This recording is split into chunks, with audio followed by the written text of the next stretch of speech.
اعوذ باللہ من الشیطان الرجیم بسم اللہ الرحمن الرحیم نحمدہ و نصلی علی رسولہ الکریم اما بعد فاعوذ باللہ من الشیطان الرجیم بسم اللہ الرحمن الرحیم رب اشرح لی صدری ویسر لی امری واحلل عقدۃ من لسانی یفقہوا قولی اللہم صلی علی محمد وعلی آلہ وسلم الحمد للہ رب العالمین یا الہنا آمین۔ السلام علیکم ورحمۃ اللہ وبرکاتہ۔ کیسے ہیں آپ سب لوگ؟ الحمدللہ۔ اچھا، آپ کے ساتھ پچھلے 2 دفعہ میں نے کافی ٹائم ہو گیا ہے، بہت ٹائم ہو گیا ہے، پہلے ہم نے 2 دفعہ اکٹھے بیٹھ کے بات کی تھی اسلامی مہینوں کے بارے میں، یاد ہے؟ تھوڑی سی یاد ہے؟ آپ نے 4 موزز ہاں، یہ بتایا تھا کہ ٹوٹل اسلامی مہینے 12 ہوتے ہیں، ان میں سے 4 ایسے ہوتے ہیں جو معزز، محترم، حرمت والے ہوتے ہیں۔ اور وہ 12 اسلامی مہینے کس بچے کو یاد ہیں؟ ہاں جی، کون بتائے گا؟ حاضرہ آپ بتائیں۔ محرم، صفر، ربیع الاول، ربیع الثانی، جمادی الاول، جمادی الثانی، رجب، شعبان، رمضان، شوال، ذوالقعدہ، ذوالحج۔ شاباش۔ اور ان میں سے جو 4 مہینے محترم، معزز، حرمت والے حرام مہینے جن کو کہتے ہیں، وہ کون سے ہیں؟ کون بتائے گا؟ ہاں محرم، رمضان، نہیں، رمضان نہیں۔ دیکھیں 4 مہینے ہیں جب سے دنیا بنی ہے، ان 12 میں سے یہ 4 ایسے محترم ہیں جو اللہ تعالیٰ نے حرمت والے قرار دیے ہیں۔ ان 4 مہینوں میں کوئی بھی ایسا عمل جو گناہ کی بات ہے وہ بہت زیادہ ناپسند ہے اللہ کو، تو ان 4 مہینوں میں خاص طور پہ خیال کرتے ہیں کہ اللہ کے پسند کے کام کرتے ہیں۔ وہ 4 مہینوں کے بارے میں ہم نے پہلے پڑھا تھا، تو وہ ہم نے اس پہلے جو کلاسز ہماری اکٹھے ہوئی تھی اس میں ہم نے محرم کے بارے میں شاید پڑھا تھا، اور ایک دفعہ ہم نے ذی الحجہ کے بارے میں پڑھا تھا، ٹھیک ہے؟ ایک کلاس میں اگر یاد ہو موسیٰ آپ کو یاد ہے نا، محرم کے بارے میں ہم نے تھوڑا پڑھا تھا۔ پھر اس کے بعد ایک دفعہ حج کے دنوں کے بارے میں پڑھا تھا، تو وہ ذی الحجہ کے بارے میں ہم نے پڑھا تھا۔ تو آج ہم سب جمع ہوئے ہیں ایک ایسے مہینے کے بارے میں جو ان 4 حرمت والے مہینوں میں تو شامل نہیں ہے، لیکن سارے سال کے سب مہینوں میں سب سے زیادہ اللہ تعالیٰ نے اس کی عظمت رکھی ہے۔ اور یہ مہینہ کون سا ہے؟ رمضان کا مہینہ، ٹھیک ہے؟ تو اب رمضان کا مہینہ آنے والا ہے، یہ ابھی شعبان چل رہا ہے، یہ ختم ہوگا تو فوراً ہی رمضان آ جائے گا۔ چاند دیکھتے ہیں پتہ چلتا ہے جی رمضان کا چاند نکل آیا، تو اگلے دن سے ہم نے کیا کرنا ہوتا ہے؟ روزہ رکھنا ہوتا ہے، ٹھیک ہے؟ سحری کرنی ہوتی ہے، روزہ رکھنا ہوتا ہے۔ تو یہ مہینہ جو ہے نا، رمضان کا مہینہ، جس کو ہم نہیں، یہ اللہ جب حکم دیتا ہے، جب چاند اس تاریخ کو آتا ہے تب ہی ہوتا ہے۔ تو جب اللہ تعالیٰ جب اس کو مقرر کریں گے اور انشاءاللہ روزہ شروع ہوگا رمضان کا مہینہ، تو یہ سب سے زیادہ خاص مہینہ پورے سال میں ہے۔ اور اس کی خاصیت کی کوئی وجہ معلوم ہے آپ لوگوں کو کہ سارے سال میں سب سے زیادہ اہم یہ کیوں ہے؟ شاباش، اس مہینے میں اللہ تعالیٰ نے قرآن مجید نازل کیا تھا۔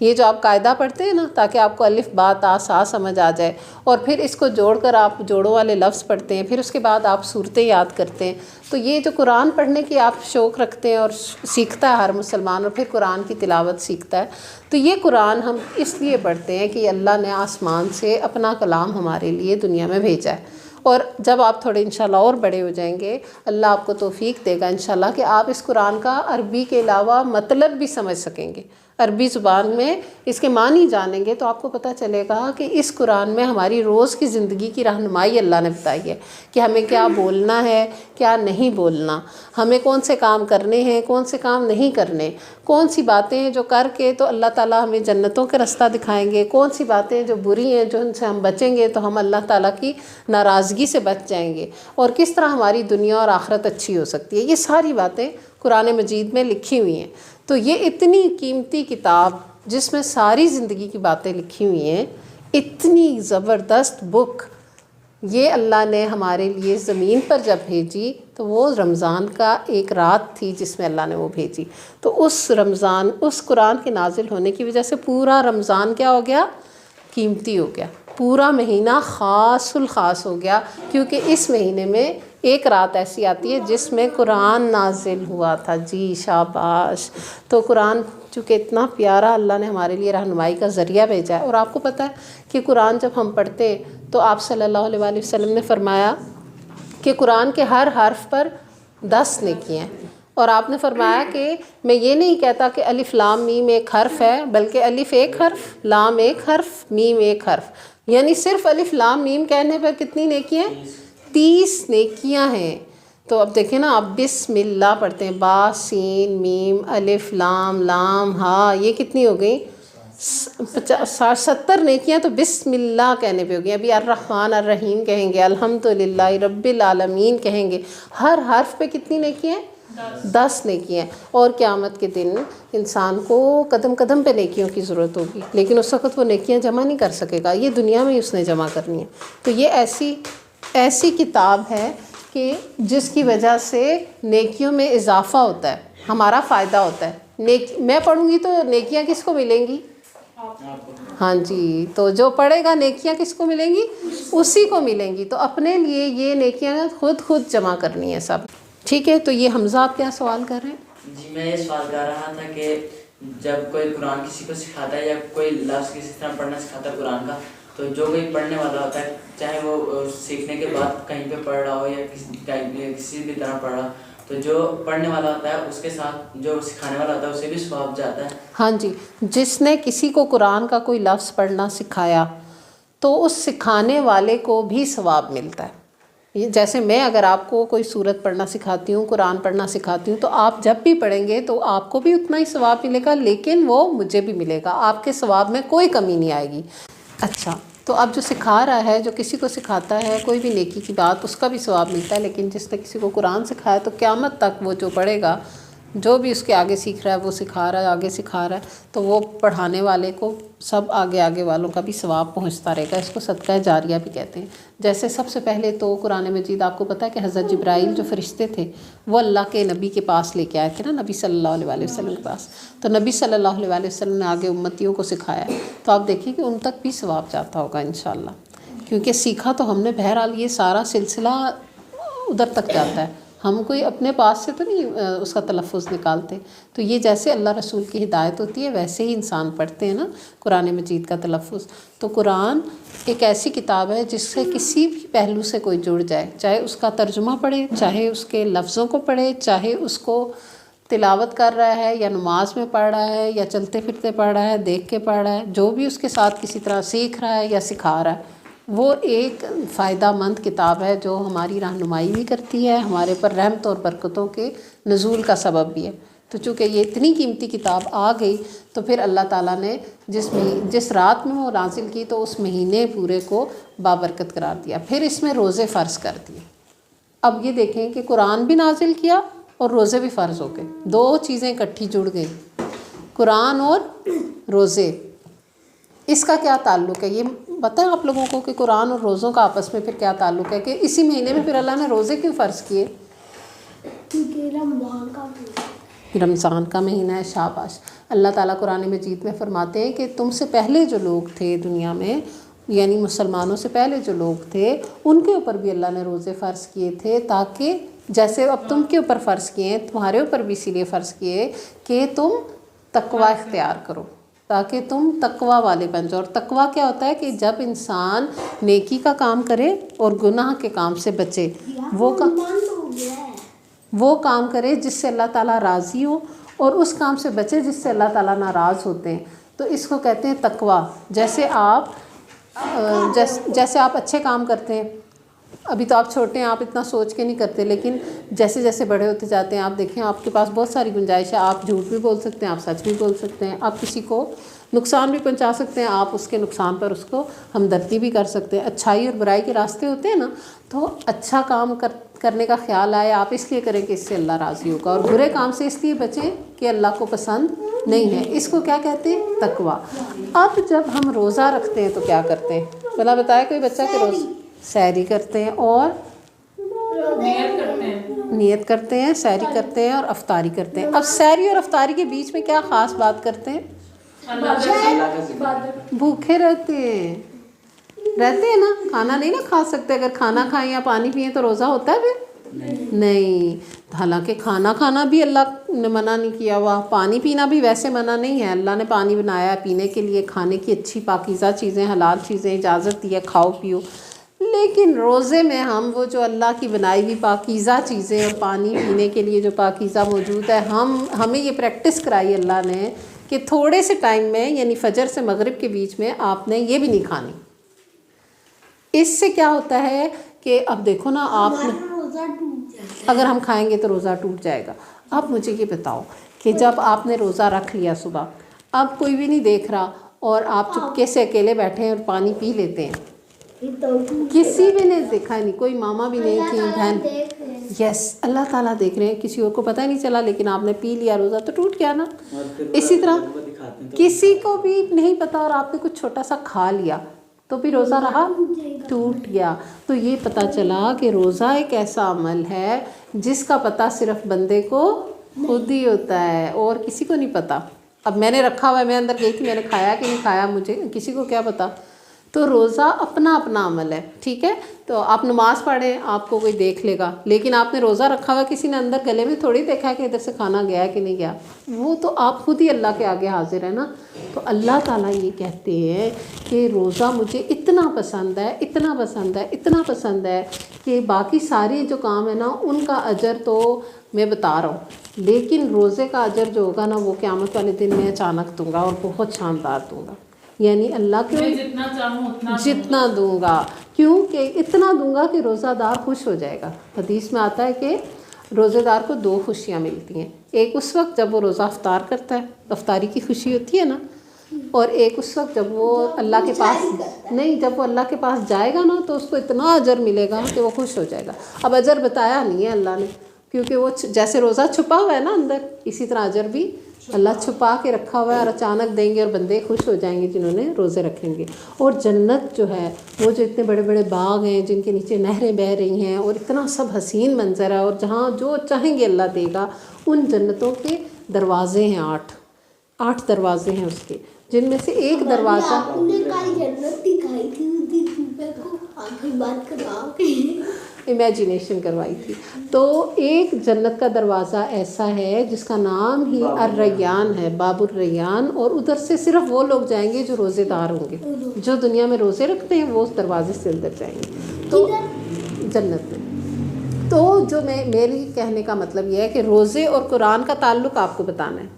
تو آپ نے اب دیکھا کہ روزے میں آپ نے کھانا نہیں کھایا، پانی نہیں پیا، پھر افطاری کی، اللہ سے اجر کی امید رکھی، ہے نا۔ اب یہ 30 دن یا 29 دن جو روزے رہیں گے تو اس میں آپ نے یہ سب کچھ کیا، اور قرآن بھی اسی مہینے میں نازل ہوا، اور اللہ تعالیٰ یہ کہتے ہیں کہ یہ قرآن میں نے اسی لیے نازل کیا ہے کہ تقویٰ والوں کو ہدایت ملے، تقویٰ والوں کو رہنمائی ملے۔ تو اصل چیز ہو گئی وہی تقویٰ۔ تقویٰ کیا ہوا کہ اچھے کام کرنا اور برے کاموں سے بچنا، اللہ کی ناراضی کام سے دور رہنا، اور اللہ کو راضی کرنے والے جس سے اللہ خوش ہوتے ہیں وہ کام کرنا۔ ہاں، تو جو بندہ اللہ کی خوشی کے لیے پانی نہیں پی رہا، کھانا نہیں کھا رہا، ہاں، تو اگر کھانے پانی سے اگر ہم تھوڑی دیر کے لیے یس تو اگر ہم کھانے پانی سے اللہ کے لیے رک سکتے ہیں تو پھر برائی سے بھی ہمیں رکنے کی اجازت ہے۔ ہاں کیپیسٹی بڑھ جائے گی، ہمارے اندر یہ ہمت آئے گی کہ ہم وہ کاموں سے بھی رکیں، لڑائی جھگڑا، جھوٹ بولنا، کسی کو گالی دینا یا کوئی بھی غلط کام، تو اس سے رکنے ہمیں سوچنا ہے کہ اگر اللہ کے حکم سے ہم کھانے پینے سے رک سکتے ہیں تو پھر باقی بری باتوں سے تو ہم رک ہی سکتے ہیں۔ ہمیں کیا ضرورت ہے ہم گندے کام کریں، ہمیں چاہیے ہم ایسے کام کریں جس سے اللہ تعالیٰ راضی ہو، ٹھیک ہے۔ تو یہ ہو گیا روزے کا مقصد، آپ کو سمجھ آ گیا کہ ایک پورا مہینہ ہے جو سارے سال میں سب سے افضل ہے، کیونکہ اس میں ایک رات ایسی ہے جس میں اللہ نے قرآن بھیجا، اور قرآن چونکہ اللہ کو اتنا پسند ہے اس میں ہماری اتنا فائدہ ہے کہ اس کے ہر حرف پہ 10 نیکیاں، اور اس میں ہماری رہنمائی ہے۔ تو اس کے فائدے لینے کے لیے ہم پر روزے فرض ہوئے تاکہ ہم پریکٹس کریں، جیسے ہم کھانے پینے سے رک سکتے ہیں تو ہم لڑائی جھگڑے سے، بدتمیزی سے، گندی بات سے، برے کام سے بھی رکے رہیں گے، ٹھیک ہے انشاءاللہ۔ تو اب ہم روزوں کے حوالے سے چھوٹا سا صرف یہ دیکھیں گے ایک جنرلی کہ ہمیں جنرلی روزے میں کیا کرنا ہے۔ ایک روزے کا ہم دیکھ لیتے ہیں، پھر ہم تھوڑی سی بات اس کی چیک لسٹ کے اوپر بھی کریں گے کہ جیسے ہم نے آج چاند نظر آیا تو ہمیں پتہ چلا جی صبح پہلا روزہ ہوگا، تو سب سے پہلا کام کیا ہوتا ہے؟ ہاں، سب سے پہلا کام تراویح، جیسے یہ تو بچے ہیں ان کے لیے تو سحری ہی ہے، لیکن جو لوگ بڑے ہیں ان کو پتہ ہے کہ تراویح پڑھنی ہوتی ہے۔ کہ رات کی نماز تھوڑی اضافی ہو جاتی ہے کہ اس میں آپ نوافل ادا کرتے ہیں اللہ کی رضامندی کے لیے، تراویح کی نماز ادا کرتے ہیں، اور پھر صبح آپ سحری کا اہتمام کرتے ہیں۔ سحری میں خاص کرنے کے صرف کام بتاؤں گی قرآن و حدیث کی روشنی میں، تاکہ آپ لوگوں کو وہ ذہن نشین جتنے رہ جائیں نا ذہن میں۔ روزے میں جھوٹ نہیں بولنا۔ ہاں جی، لیکن ابھی سحری کی بات کر رہی ہوں، جو باتیں نہیں بتا رہی ہوں وہ آپ نے ابھی سننی ہے پہلے غور سے، کہ سحری میں یہ ہے کہ اللہ تعالیٰ کو یہ پسند ہے کہ سحری میں کھجور کھائیں، ایک کھجور سحری میں روز ضرور کھا لیں۔ دوسری بات یہ یاد رکھیں کہ جو سحری کرتا ہے فرشتے اس کے لیے دعائیں کر رہے ہوتے ہیں، ٹھیک ہے، رحمت کی دعا کرتے ہیں فرشتے۔ تو یہ نہیں کرنا کہ جس دن جیسے کسی بچے نے روزہ رکھنا ہے کہ میں جی تھکا ہوا ہوں، میں نے بغیر کھائے پیے روزہ رکھ رہا ہوں، یہ نہیں کرنا۔ سحری خوبصورت چیز ہے، سحری کھانے والے کے لیے فرشتے اپنی دعائیں کرتے ہیں۔ اور اگر کسی کو کوئی سحری کرواتا ہے، جیسے آپس میں گھر میں آپ بیٹھے ہیں اور ایک پکا رہا ہے دوسرے کو کھلا رہا ہے، تو وہ جو دوسرے کو سحری کرواتا ہے نا اس کو بھی ثواب ملتا ہے، بہت زیادہ ثواب ملتا ہے۔ تو آپ صلی اللہ علیہ وآلہ وسلم نے سحری کو بابرکت کھانا کہا۔ ایک صحابی کو بلایا تو آپ نے فرمایا کہ آؤ بابرکت کھانے کی طرف، یعنی سحری کی طرف۔ تو سحری جو ہے وہ بابرکت کھانا ہے، اور اس میں روز آپ کوشش کریں گے کہ آپ نے ایک کھجور سحری میں بھی کھانی ہے، کیونکہ کھجور بہترین سحری ہے، یہ بھی حدیث میں آتا ہے، ٹھیک ہے۔ اور پانی سے روزہ رکھ لو تو بھی ہو جاتا ہے، ہو تو جاتا ہے، یس ہو جاتا ہے، لیکن آپ نے کوشش کچھ بھی کھا لے، وہ سحری ہے جو بھی اویلیبل ہے جو بھی آپ کے پاس ہے، لیکن کھجور بھی کھائیں تو اچھی بات ہے، انرجی ہوتی ہے۔ اچھا، جو آپ کا دل کرے کھائیں کھجور، یہ مطلب نہیں ہے کہ صرف ایک ہی کھجور کھا کے آپ روزہ رکھیں گے، مطلب کہ کچھ بھی کھائیں، ساتھ ایک کھجور بھی کھا لیں۔ اچھا، دوسری بات ہے کہ اب سحری میں اٹھے ہوئے ہیں تو اس وقت کیا کریں گے کہ اس وقت بھی جو خاص عمل ہے نا، قرآن میں آتا ہے کہ وہ نیک لوگ جو ہوتے ہیں نا وہ سحری کے وقت استغفار کرتے ہیں، کہ جو صبح اٹھ کے سحری کے ٹائم پہ اللہ تعالیٰ کے پاس استغفار کرتا ہے وہ بھی قبول ہوتی ہے بہت زیادہ، اور جو دعائیں کرتا ہے نا وہ بھی بہت قبول ہوتی ہیں۔ کیونکہ یہ جو آسمان آپ کو نظر آ رہا ہے نا، ہم جیسے باہر نکلتے ہیں ہمیں آسمان نظر آتا ہے نا، اس طرح کے 7 سکائز ہیں، 7، ہمیں صرف ایک نظر آتا ہے، اس سے اوپر ہے ایک، پھر اس سے اوپر ہے ایک، پھر اس سے اوپر ہے ایک، اور 7 سکائز سے اوپر جو ہے نا اللہ تعالیٰ کا عرش ہے۔ لیکن جو سحری کا ٹائم ہوتا ہے نا اس میں اللہ تعالیٰ فرسٹ والے آسمان پہ آتے ہیں اور اللہ تعالیٰ بلاتے ہیں لوگوں کو کہ کوئی ہے جو مجھ سے استغفار کرے میں اسے بخش دوں، کوئی ہے جو مجھ سے کچھ مانگے میں اس کو دوں۔ تو اس ٹائم دعا بھی کرنی چاہیے اور اس ٹائم استغفار بھی کرنی چاہیے، استغفر اللہ کہہ سکتے ہیں، ٹھیک ہے۔ جیسے چھوٹے بچے ہیں تو وہ استغفر اللہ کی عادت ڈال سکتے ہیں، بڑے ہیں تو وہ اپنے طریقے سے کوئی بھی استغفار والی دعائیں پڑھ سکتے ہیں۔ تو یہ آپ نے یاد رکھنا ہے کہ سحری میں ہم نے کھجور بھی کھانی ہے، سحری ضرور کرنی ہے، بابرکت ہوتی ہے، اور سحری کے وقت بھی دعا بھی کرنی ہے اور استغفار بھی کرنی ہے، ٹھیک ہے۔ اب یہ سحری ہو گئی، اب پورا دن آ گیا جی مغرب تک جس میں کچھ کھانا پینا نہیں ہے جب روزہ رکھا ہوگا۔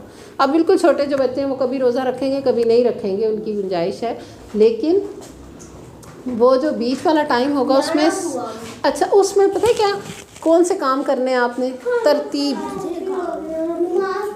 شاباش، یس، نماز پڑھنی ہے۔ نماز کیوں کہ فرض ہے۔ پہلی چیز آپ نے یہ نہیں کرنا کہ سارے کام کر لیے، جو فرض ہے وہ پڑھا ہوا ہے۔ سب سے پہلی ہیبٹ آپ نے یہی بنانی ہے کہ اس رمضان میں آپ نے نمازوں کی عادت ڈالنی ہے، نماز ضرور پڑھنی ہے، فرض ہے۔ ہاں جی، باقی سارے کام کرتے رہیں اور جو فرض ہے وہ پڑھا ہی نہیں تو کیا فائدہ، اس لیے باقی سارے کام بعد میں کرنا، جب آپ بڑے ہوتے جائیں گے آہستہ آہستہ اور چیزیں شامل کرتے جائیں گے اپنی عادت میں، لیکن پہلی چیز جو شامل کرنی ہے وہ کیا ہے؟ نماز، ٹھیک ہے۔ جو بہت چھوٹے ہیں وہ ایک نماز سے شروع کریں، روزانہ کم از کم ایک نماز پڑھتے رہیں، پھر جو تھوڑے بڑے ہیں وہ 2 3 سے شروع کریں اور اس میں اضافہ کریں پوری 5 پہ۔ 5 نمازیں کون کون سی؟ فجر، ظہر، عصر، مغرب، عشاء۔ جو بڑے تھوڑے سے بھی بڑے ہیں نا انہوں نے اس رمضان میں 5 پوری کرنی ہے، آپ سب نے 5 پوری پڑھنی ہے، اور جو چھوٹے ہیں وہ کم از کم 2 نماز تو ضرور پڑھیں گے پکی، ٹھیک ہے۔ پھر 2 سے 3 پہ جائیں گے اور 5 پہ آئیں گے انشاءاللہ ضرور کریں گے نا انشاءاللہ، ٹھیک ہے۔ اچھا، اور پھر آپ نے پورے دن میں آپ کی زیادہ کوئی ذمہ داری نہیں ہے، یہی ہے کہ آپ نے نمازوں پہ جو کرنی ہے، جو باقی آپ کا اسکول کا کام ہے، پڑھائی وغیرہ وہ کرنی ہے، اور یہ جو گندے کام نہیں کرنے ہیں، اچھے کام کرنے ہیں، لڑائی جھگڑا نہیں کرنا، اور اچھی گفتگو کرنی ہے، ایک دوسرے کے ساتھ اچھے طریقے سے بات چیت کرنی ہے، غصہ نہیں کرنا، ایک دوسرے کو ہیلپ کرنی ہے، جو دوسرے کی مدد کرتا ہے۔ رمضان جو ہوتا ہے، ہاں جی، رمضان ہمدردی کا بھی مہینہ ہے، رمضان ایک دوسرے کی مدد کرنے کا بھی مہینہ ہے، اور غصہ نہیں کرنا، کیونکہ آپ صلی اللہ علیہ وآلہ وسلم نے فرمایا کہ جو روزہ دار ہو، اگر کوئی اس سے لڑائی بھی کر رہا ہو تو اس کو چاہیے کہ وہ لڑے نہیں، وہ آگے سے کیا کہے کہ میں روزے دار ہوں، یعنی میں نے تو روزہ رکھا ہے، میں تو نہیں لڑتا۔ تو جو روزہ ہے وہ خالی پیٹ کا روزہ نہیں رکھنا کہ کھانا پینا نہیں ہے، بلکہ بری بات سے اپنے آپ کو بچانا ہے۔ لڑے بھی تو استغفراللہ بول دے۔ ہاں، تو وہ اس کو لڑے گا، جواب میں لڑائیاں نہیں کرنی۔ تو اس طرح سے پرامن طریقے سے برکتوں کا مہینہ سمجھ کر اس کی برکتیں لینی ہیں، ٹھیک ہے۔ پھر اس کے بعد جو ہے وہ شام ہو جائے گی، جب افطاری کا ٹائم آئے گا تو گھر کے کاموں میں اگر کوئی ہیلپ کر سکتے ہیں تو آپ لوگوں نے دوسرے بندے کی ہیلپ بھی کرنی ہے، اور افطاری کے وقت بھی آپ نے دعا کرنی ہے، کیونکہ جیسے سحری کے وقت دعا کا ٹائم ہے نا، ایسے افطاری کے وقت آپ کو پتہ ہے دعا قبول ہوتی ہے۔ جو افطاری کا ٹائم ہے اس میں پہلے ہی افطاری سے 5 منٹ پہلے آپ سکون سے بیٹھ جائیں اور دعا کرتے رہیں دل میں۔ اگر آپ کے پاس کوئی کتاب ہے جس سے دیکھ کے آپ دعا کر سکتے ہیں وہ کریں، اگر دعا نہیں کرنی آتی کوئی تسبیح پڑھ لیں، اور اگر کرنی ہے تو بہت اچھی بات ہے آپ دعا مل کے کریں، دل خاموشی سے بیٹھیں گے تو دعا کریں گے نا، پرسکون طریقے سے افطاری کے وقت بیٹھ جائیں 5 منٹ پہلے، اور اللہ سے اچھی طرح سے دعا کریں اپنے لیے، سب مسلمانوں کے لیے۔ تو جو بھی سکون سے بیٹھا ہوگا نا اس کو سب بیٹھنے ہی دیتے ہیں، تو بیٹھیں آپ آرام سے اور دعا کریں اللہ سے، اور پھر افطاری کریں کھجور کے ساتھ، کھجور اویلیبل نہ ہو تو پانی کے ساتھ۔ ویسے تو الحمدللہ مسلمانوں کے گھروں میں اویلیبلٹی ہے، لیکن حدیث میں چونکہ یہ بتایا گیا کہ انسان مسافر ہوتا ہے، اگر وہ کھجور نہیں ہے تو پانی سے کھول لے روزہ، تو جو بھی ہے اس سے اللہ کا شکر ادا کر کے کھائیں۔ اور پھر اس کے بعد پھر مغرب کی نماز کو مت بھولیں، یہ نہیں کہ افطاری ہے تو وہ کھا کے اتنی ساری چیزوں کی اتنی شوق ہے پھر اس کے بعد ہمیں نماز کی یاد نہیں ہے، نہیں، پہلے ہم تھوڑی سی افطاری کر لیں، پھر ہم نماز پڑھیں، پھر سکون سے باقی اپنا جو بھی آپ کا کھانے پینے کا طریقہ ہے وہ جو کھانا چاہتے ہیں وہ آپ کھائیں گے۔ پھر اس کے بعد رات کی نماز آ جائے گی اور تراویح، اور یہ اسی طرح روٹین چلتی رہے گی، 29-30 روزے اس طرح سے گزریں گے انشاءاللہ، اور پھر اس کے بعد عید کا چاند دیکھیں گے، اگر نکل آئے گا تو عید کی نماز کی تیاری ہو جائے گی۔ وہ آخری روزہ جس میں ہم عید کا چاند دیکھتے ہیں، اس میں عید کا چاند دیکھ کے کیا کرتے ہیں، ایک تو تراویح ختم ہو جاتی ہے وہ نہیں پڑھتے، اور نہیں، یہی بات کہ اس کو ہم سوچتے ہیں کہ یہ چاند رات ہے اور اس میں ہم نے بس شاپنگ کرنی ہے۔ ویری گڈ آنسر، مریم نے بتایا کہ جی شاپنگ کرنے چلے جاتے ہیں سب، تو وہ شاپنگ کی رات نہیں ہے، اس کو کہتے ہیں لیلۃ الجائزہ، کہ ایک پورا مہینہ عبادت کی ہے تو آخر میں جیسے کہ رزلٹ آنا ہے، تو رزلٹ والے دن آپ وہ نیکیاں لینے کے بجائے، وہ ثواب اجر لینے کے بجائے آپ بازاروں میں غائب ہو جاتے ہیں۔ تو سوائے اس کے کہ کوئی بہت مجبوری ہے اور کسی کو بازار جانا پڑے، اس رات کو قیمتی رات سمجھیں کہ اگلے دن عید ہے۔ عید کا مطلب یہ ہے کہ اللہ تعالیٰ کی طرف سے بڑی کوئی نوازش ہونے والی ہے، تو پہلے ہی اپنے لیے وہ جو پیچھے پورا مہینہ لگا کے عبادت کی ہے تو اس رات اپنے لیے اور مانگ لیں اللہ سے اچھی دعائیں، ٹھیک ہے۔ اور عید کی اوبیسلی آپ تیاری کریں گے، اگر آپ نے عید کی نماز سے پڑھنے جانا ہے تو آپ کے کپڑے جوتے اچھے جو بھی ہیں آپ کے پاس وہ آپ کو ریڈی کر کے رکھنے ہوتے ہیں، اور پھر عید کے دن آنے سے پہلے آپ وہ رات بھی ضائع نہیں کرتے، اس میں بھی اچھے عمل کرتے ہیں۔ اور عید کا جب دن آتا ہے، اس چاند جب نکلا ہے نا عید کا، تو اس میں ایک خاص بات جو آپ نے کرنی ہے وہ ہے تکبیرات پڑھنا۔ تکبیرات کیا ہوتی ہیں؟ اللہ اکبر، اللہ اکبر، لا الہ الا اللہ، واللہ اکبر، اللہ اکبر وللہ الحمد۔ اور اگر کسی کو پوری نہیں آتی تو صرف اللہ اکبر بھی کہہ سکتا ہے۔ تکبیر کا مطلب ہے کہ اللہ کی بڑائی بیان کرنا، تو ہم اللہ کی بڑائی، جیسے ہی چاند نکلے عید کا تو تکبیر بیان کرو، کیوں کہ اللہ نے تمہیں اتنی نیکیوں کی عبادت کی توفیق دی، یا اللہ نے روزے گزارنے کی توفیق دی، یا اللہ نے عید کا چاند دکھایا، یہ سب باتوں پر بندے کی کوئی بڑائی نہیں، اللہ کی بڑائی ہے۔ تو ہم چاند دیکھ کے شور نہ مچائیں بلکہ اللہ کی بڑائی بیان کریں کہ اس نے ہمیں روزے بھی دکھائے اور عید کا چاند بھی دکھا دیا۔ پھر جب عید کا دن آئے اور نماز مسجد کے لیے جائیں، جب مسجد میں نماز پڑھنے کے لیے، تو کیا کر کے جاتے ہیں؟ تکبیرات بھی پڑھتے ہیں، اس سے پہلے آپ تیار ہوتے ہیں، کیونکہ عید جو ہے نا وہ مسلمانوں کے خوشی کا دن ہے۔ کتنی عیدیں ہیں مسلمانوں کی؟ 2 عید، چھوٹی عید اور بڑی عید۔ چھوٹی عید کو عید الفطر جو عید یہ روزوں کے بعد آتی ہے، اور بڑی عید جو قربانی والی ہوتی ہے اس کو عید الاضحیٰ کہتے ہیں۔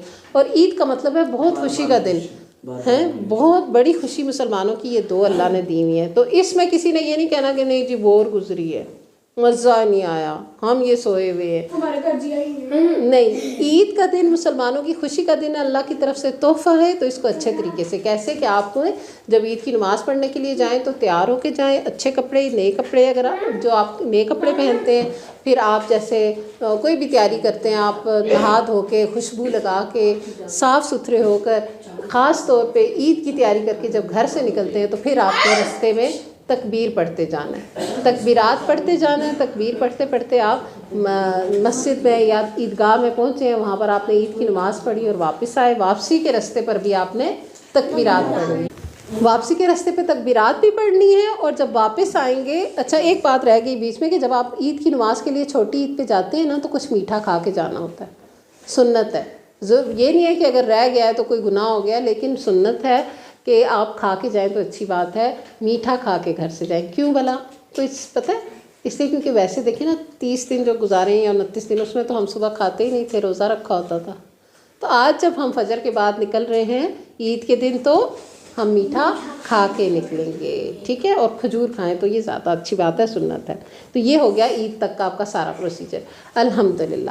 اب میں نے آپ کے لیے ایک چیک لسٹ لائی ہے, یہ سب بچوں کو ایک ایک ملے گی. اس میں آپ نے اوپر اپنا نام لکھنا ہے, ہر بچے نے اپنا نام لکھنا ہے. یہ جو چھوٹے چھوٹے کلاؤڈس بنے ہیں نا, اس میں آپ اپنی مرضی سے کلر بھی کر سکتے ہیں. اپنی جگہ پہ بیٹھے رہیں, سب کو ملے گی اپنی اپنی ہاتھ میں ملے گی.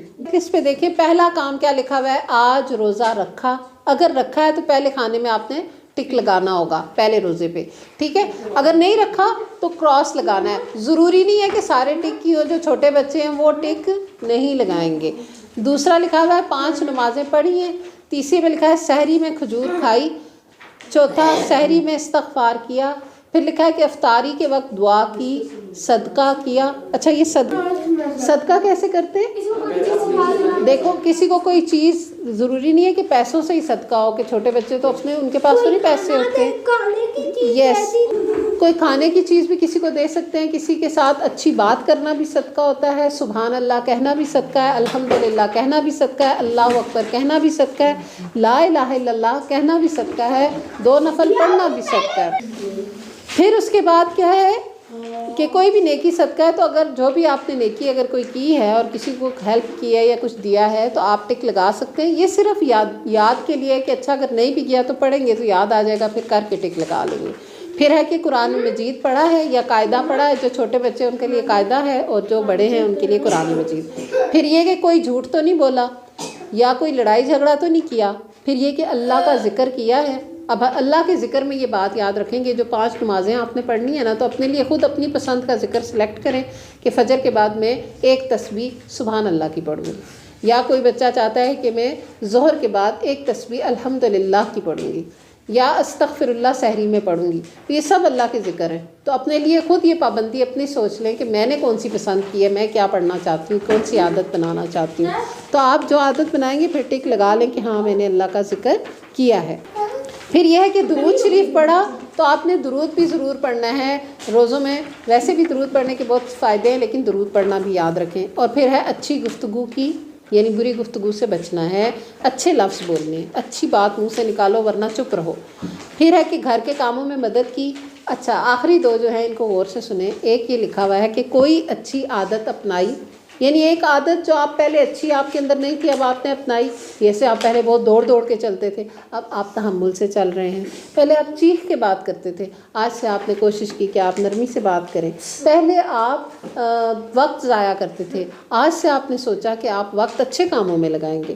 ٹھیک ہے, تو یہ مختلف اچھی عادتیں. اگر آپ کو سمجھ نہ آئے کہ کون سی اچھی عادت آج میں اپناؤں, تو آپ کسی بڑے سے پوچھ سکتے ہیں کہ آج میں کون سی نئی عادت اپنا لوں جو اچھی ہے.